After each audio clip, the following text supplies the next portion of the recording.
କଥା ନ ଶୁଭିଲେ ଭଲ ଶୁଭିଲେ ଅସୁବିଧା ଭୈରବୀ ଡାକ ଯାହାକୁ ଶୁଭିବ ତା ଖରାପ। ମଧୁ ପୂର୍ଣ୍ଣିମା ମଙ୍ଗଳବାରରେ ଶୂନ୍ୟ ଶବଦ ଶୁଭିବ କର୍ଣ୍ଣରେ ସେକାଳେ ହୋଇବ କୁକ ବଣ ମଧୁ ପୂର୍ଣ୍ଣିମାରେ ରହିବ ଜନ୍ମ। ଅଚ୍ୟୁତ ଡିଜାର୍ ଲେଖିଲେଣି କଳିକଳ୍ପ ଗୀତା ଲେଖିଲେ ପ୍ରଥମଟା ଗୀତା ଲେଖିଲେ ଭବିଷ୍ୟତ ମାଳିକା ଲେଖିଲେ। ଦେବୀଙ୍କର ଯାଇ ଧ୍ୟାନ ଭାଙ୍ଗିବ ଏକ ଡାକରେ ବ୍ରହ୍ମାଣ୍ଡ ପୁରିବ ଦ୍ୱିତୀୟ ଡାକରେ ସ୍ଥାନ ଛାଡ଼ିବେ ତୃତୀୟରେ ଲାଲ ମୁଖା ହୋଇବେ ସେ ଡାକ ଯାହା କର୍ଣ୍ଣରେ ଶୁଭିବ ଶୁଣିଲା ମାତ୍ରକେ ପ୍ରାଣ ଛାଡ଼ିବ।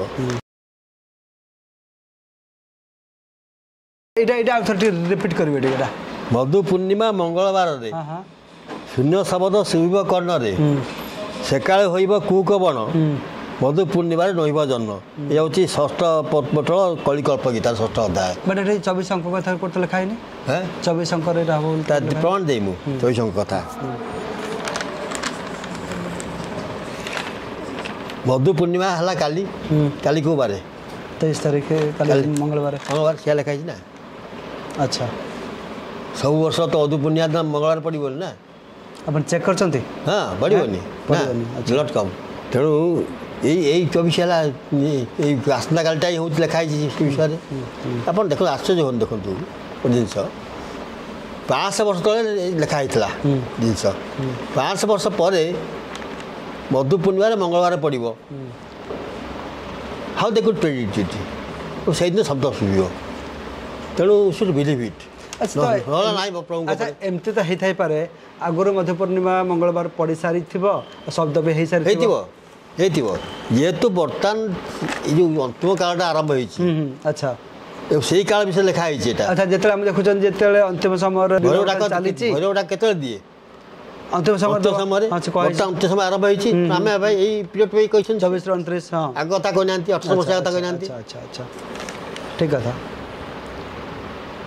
ବାକି ଗୋଟେ ଆମର ଇଏ କାଲି ପଢ଼ି ଦେଇଛନ୍ତି ତାକୁ ଆପଣଙ୍କ ଇଏରେ 24 ଅଙ୍କେ ନିଗଡ଼ ମାରେଣି ଠାବେ ଠାବେ ଯୁଦ୍ଧ ହୋଇବ ପୁଣି 24 ଠାରୁ 32 ଯାଏ ଚଣ୍ଡୀ ଚାମୁଣ୍ଡା ମାଟିବେ ଥାଏ ଥାଏ ଭୈରବୀ ଡାକେ ଭୁବନେଶ୍ୱର ଚୈତ୍ର ମାସ ଯେ ମଙ୍ଗଳବାର 24 ଅଙ୍କ ମଧ୍ୟରେ ହଉ ଜାଣ ଭୈରବୀ ଡାକିବେ ନିଶା ଅର୍ଦ୍ଧେଣ ଏ ଡାକ ଶୁଭିବ ଯାଜପୁରକୁ ବିରୁ ଯାଇ ଯିବେ ବ୍ରହ୍ମସ୍ଥଳକୁ।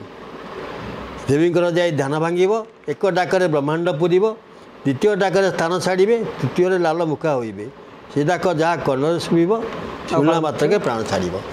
ସେଇଟା ତୃତୀୟ ଡାକ। କେଉଁ ଗ୍ରନ୍ଥ ଏଇଟା? ସେ ଡାକ ଯାହା କର୍ଣ୍ଣରେ ଶୁଭିବ ଶୁଣିଲା ମାତ୍ରକେ ପ୍ରାଣ ଛାଡ଼ିବ। ଗ୍ରନ୍ଥର ଭବିଷ୍ୟ ମାଳିକା ଅଚ୍ୟୁତ। ଏଇଟା ହେଉଛି ଆପଣଙ୍କ ତୃତୀୟ ଡାକ ହେବ 90 ପୃଷ୍ଠା 90 ପୃଷ୍ଠାରୁ ଆପଣ ଉଦ୍ଧାର କରିଛନ୍ତି। ଏଟାକୁ ସେ ଯେଉଁ ତୃତୀୟ ଯେଉଁ ଡାକ ହେବ ସେ ଡାକରେ ଲୋକର ମୃତ୍ୟୁ ହେବ ଯେ ଶୁଣିବ ତାକୁ। ଲାଲ ଯେଉଁ ଦେବୀଙ୍କ ଲାଲ ମୁଖ ହେବ ଅକାଳ ମୃତ୍ୟୁ। ଏଇ ଡାକରେ ବିରଜା ପୁରୀ ଭ୍ରମଣ କରିବେ ପୁରୀ ଯିବେ। ଆଚ୍ଛା ଦର୍ଶନ କରିବେ କାହାକୁ? ବିମଳାଙ୍କୁ।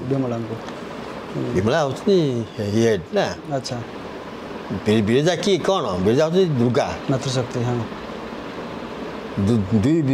ଦୁଇ ହସ୍ତା ଦୁର୍ଗା ସିଏ।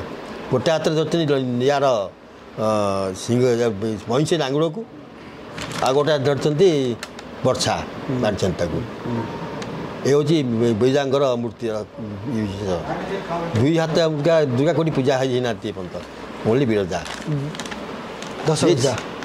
ସବୁ ଦେବଙ୍କର ହେଡ୍ ହେଲେ ବିମଳା। ଆଚ୍ଛା ସେ ଯିବେ ତାଙ୍କ ପାଖକୁ ଯିବେ। ସେଇଠି ତାଙ୍କର ଯାହା ଅନ୍ୟାନ୍ୟ କହୁଛନ୍ତି ଶୁଣୁଛି ମୁଁ ତାଙ୍କ ମିଟିଂ ହେବ ସବୁ ଦେବମାନେ ଆସିବେ କାଟି ହେବେ କ'ଣ କରାଯିବ କାହାକୁ ଯେଉଁ ଦାୟିତ୍ୱ ଦିଆଯିବ ମୋଟା ଗୋଟା ହେବ ସେ ଅଲଗା ଜିନିଷ। ମୁଁ ଏତେ ନାହିଁ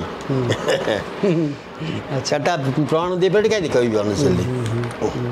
ତେଣୁ ଦେଖନ୍ତୁ ଏତେ ବି ଲେଖି ଚୈତ୍ର ମାସ ମଙ୍ଗଳବାର ଏଇଟା ବି କୁହାହେଇଛି। ଆପଣ ବି ଏଟାକୁ ସମର୍ଥନ କରୁଛନ୍ତି? ଯେତେ ମାର୍ଗରେ ଲେଖା ଅଛି ଆମେ ତ ମନରୁ କହୁନୁ ନା।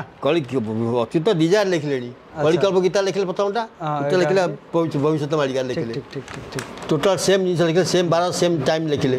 ତେଣୁ ତାକୁ ମୋର ବିଶ୍ୱାସ ଅଛି ତାକୁ ଶୁଭିବ ନ ଶୁଭିବ ଅଲଗା କଥା। ନ ଶୁଭିଲେ ଭଲ ଶୁଭିଲେ ଅସୁବିଧା। ଦେଖନ୍ତୁ ଏଇଟା ତ ଭାବୁଛନ୍ତି କ'ଣ ଶୁଣିବା କ'ଣ କିଛି ଭୟ ଡାକ ଦୈବବାଣୀ ଏଇଟା ହେଲା କି ତେଣୁ କାହାକୁ ଶୁଣା ହେବ କାହାକୁ ଶୁଣା ନ ହେବନି ଗୁପ୍ତରେ କ'ଣ ହେବ ଏଇଟା ଆମେ କେମିତି କହିବା? ଶୁଣନ୍ତୁ ଭୈରବୀ ଡାକ ଯାହାକୁ ଶୁଭିବ ତା ଖରାପ। ଆଚ୍ଛା ଭକ୍ତମାନେ ଶୁଣିବେ ନା ନାହିଁ? ଭକ୍ତମାନେ ଶୁଣିବେନି। भक्त शुणे ना जापारे जानी अच्छा शुणे शुणे ना शुणे तो असुविधा जी जहाँ कान में पड़वाटा खराब एटा बहुत खराब